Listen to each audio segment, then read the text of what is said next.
Perfect. Yes, so I'm Annabelle, and I'm very happy to be here, at least virtually. I wish I could have joined in person because it actually seems like a very nice conference also, but I'm at least traveling to Munich next week, so I will see some of you. And I'm, of course, very honored to receive this prize, in particular because I've been enjoying being part of the MCQST community a lot, and I'm very happy to come back soon. So now I have a chance to tell you a bit about my actual thesis work. So the title of my thesis is Probing Strongly Correlated Many-Body Systems with Quantum Simulation. And that's kind of a broad title, but I also did work in a couple of different fields. And I would say the overarching scheme has been to find new ways to make the most of the availabilities in terms of technology in quantum simulation experiments, as well as numerical methods. So I really am a theorist working at the intersection of condensed matter theory and quantum simulation. And today I mainly want to tell you about the Fermi-Hubbard model, which has actually been a large part of my thesis research.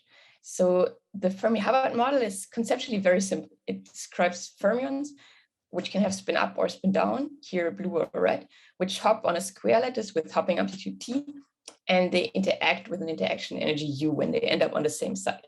And it's kind of the prototypical model in condensed matter theory. So it's the simplest model you can write down to describe interacting electrons. So it has been studied a lot. And one problem for theorists in particular is that the Hilbert space dimension, of course, grows rapidly. So even for the small 4x4 patch, that's kind of the most that you can exactly diagonalize. And one way out is, of course, quantum simulation. So by using, for example, neutral atoms in optical lattices, and in particular, combining this with quantum gas microscopy, we can obtain quantum projective measurements of the system. So snapshots that look something like this. And a lot of my PhD work has been on how we can actually gain the most information from looking at snapshots like these. So I've been staring at these a lot. And so one thing that we can do, and that's kind of the first thing in the study of the Fermi-Hubbard model that people have done in the last few years, is to look at correlation functions, and in particular spin correlation functions, because we know that when we have exactly one fermion sitting on each lattice side, we should get antiferromagnetic order, which means that spin up should sit next to spin down and so on. And so from evaluating snapshots like these here, we can get a correlation map like that. So this basically tells you, relative to the central side here, what the magnetic ordering in the system is. And you see this nice checkerboard pattern arising.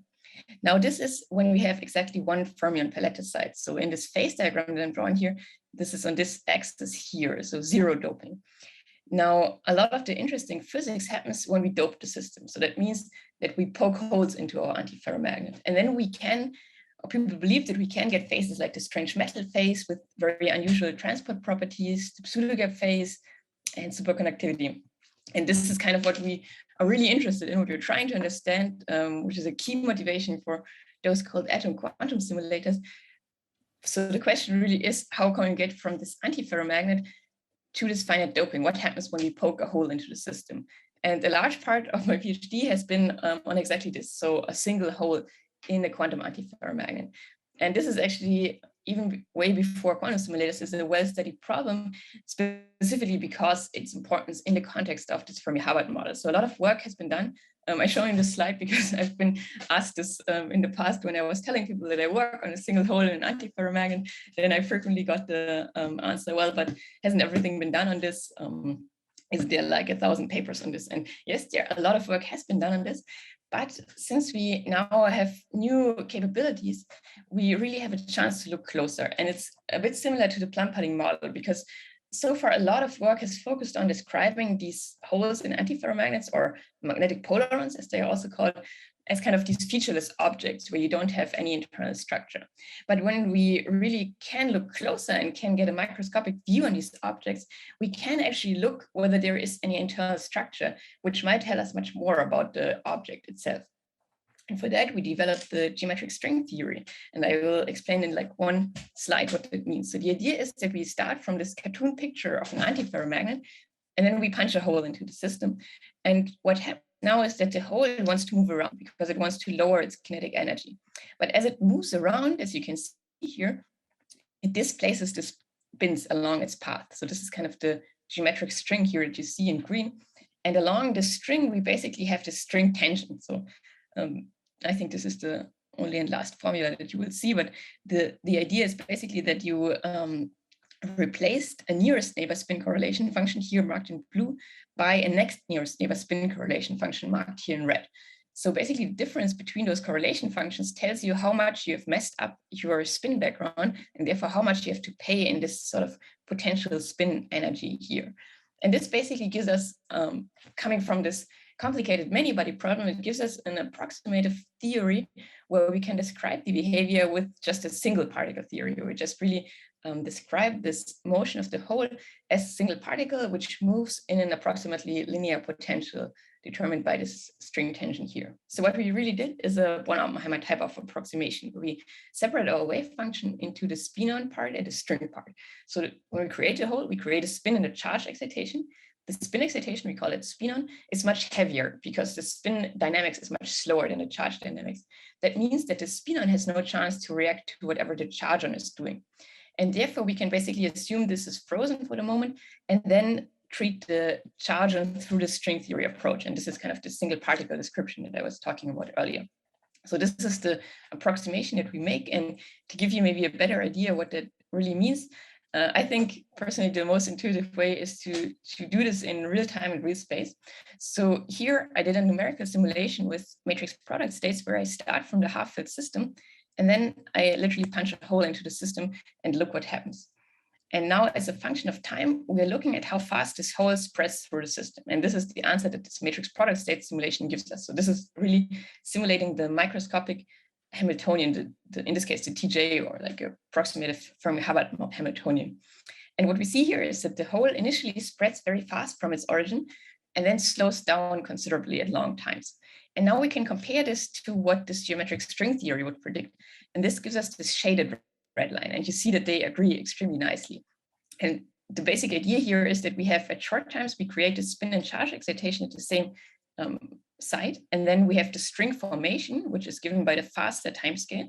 And that's what's happening here. So this is a fast process. And then at longer times, this object has formed. So the string has formed. The spinning charge excitation are bound together by this string. And then they can only move through the system together. And then, of course, they can only move as fast as the slowest counterpart, which is the spin-on. So this part here is basically just determined by the spin-on dynamics. And that's why we see this two-stage process. But of course, we can go even further, because if you can do quantum projective measurements, what you really get is more detailed information. So if your state is a superposition, in this case, for example, of different string configurations, and then you just take the average, what you get is, again, this kind of dressing cloud, this featureless dressing cloud. But now if you take quantum projective measurements, in one measurement, you might take this snapshots, in another one, you might take this. And so there is actually more information to extract. And so one thing that I did was to explicitly look at single snapshots and search for these string patterns and see basically what the length of these string patterns does over time. If we go back to this plot, we can now draw here also the length of the string patterns into this plot. And what we find is that initially the string length rises quickly. And this, of course, perfectly fits to our picture, because this is the time at which the string forms. And then at longer times, the string length stays constant or even decays a little bit. And this also agrees fairly well with the prediction by this semi-analytic theory. So again, here we have the string formation, and then later the string stays constant, the string length. So the object is kind of fixed and moves at a constant velocity through the system. And of course, this gives us, this string theory also makes a lot more predictions. So for example, we can make predictions for the spectral function where, again, because the spin-on is heavier, the momentum dependence will be determined by the spin-on, but the string itself will have vibrational and rotational excitations. And that's also something that we can look for in sort of spectral probes. So here we, for example, found these vibrational excitations, and in another project, we directly looked for rotational excitations by doing something like a numerical rotational spectroscopy. And we also found those rotational excitations. So there we have now a fairly good understanding of a single hole. But what does this tell us about many holes? Or to treat many holes, what I did so far was to treat n holes as n times 1 holes. So that means if I am at finite doping, so I have a finite hole density in my system, then I treat each hole in a lot of detail because I know exactly how the string should look like, but then I don't treat any interaction effects between the holes. So this gives me basically one theoretical description. But of course, there is many more candidate theories for the dope Fermi-Hubbard model at finite doping. So one of them that I look closer at is the resonating valence bond theory. And here the idea is that we have a singlet covering of our lattice, and the holes just move through the soup of singlets. And even though these are conceptually very different theories, it turns out that they produce very similar predictions. So if you look at snapshots from both theories, you see that they look extremely similar. These are snapshots from both theories and experimental realizations of the Fermi-Hubbard model from Markus Greiner's group, and you see that it's very hard to make out any difference. So what I did was to train a neural network to label a given snapshot as either theory. So the network would see a snapshot, and then it had to assign the level whether this is the pi flux or RVP theory or the geometric string theory. And once it had learned this, I fixed the network parameters. So the training is over now. And I put in experimental data. So now the network doesn't know the label experimental data. And the only thing it can do is to assign the label of either theory. And therefore, what we get as an output is which theory resembles the experiment more closely. So which theory is actually the better description of the dope Fermi-Hubbard model. So we repeat this for different doping values. And then what we get as a function of doping is the fraction of experimental snapshots that gets detected by the neural network as either theory. And what we find is that up to a doping level of something like 15 to 20%, the geometric string theory seems to be the better description. And after that, actually, it's very hard to make out who wins over. So of course, there's a lot more work to be done here. I told you a bit about a single hole and about kind of many holes that don't interact.